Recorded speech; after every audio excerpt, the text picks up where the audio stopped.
मलमल। Sweety films recording studio Bansi. जोरे जोरे सुपवाए मैया तोहरे चढ़लिया न है दुआरिया के।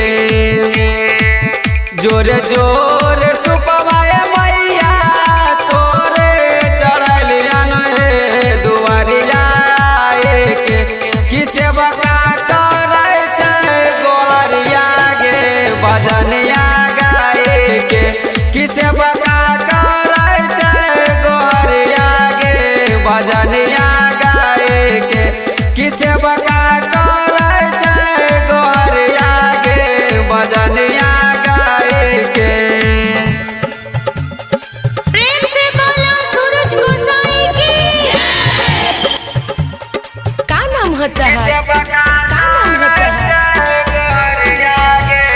डीजे अजय मलमल।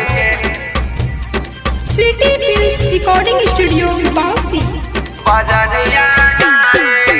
काहे नाही बुझली गे मैया हमरो दरदिया गे भजनिया कहे के। काहे नाही बुझली गे मैया हमरो दरदिया गे भजनिया कहे के। कि लोगवा मारै छै रोज ताना गे भजनिया कहे के। कि लोगवा मारै छै रोज ताना गे भजनिया कहे के। कि लोगवा मारै छै रोज ताना गे भजनिया कहे के। भजनिया कहे के। का नाम होता है? का नाम होता है? का नाम होता है? डीजे अजय मलमल।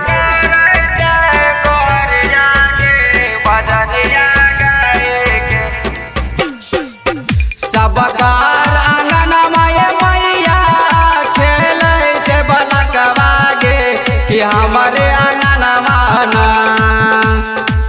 सबकार आंगन माये मैया खेलै छै बलकवा गे कि हमारे आंगन माना। कि दे तू हमारो के ललनवा गे कि हमारो आंगन माना।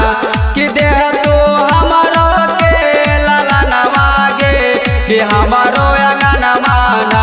कि दे तू हमारो के ललनवा गे कि हमारो आंगन माना।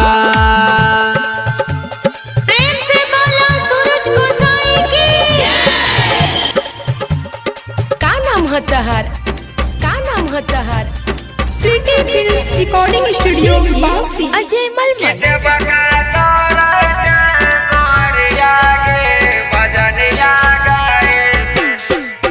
हाथ जोड़े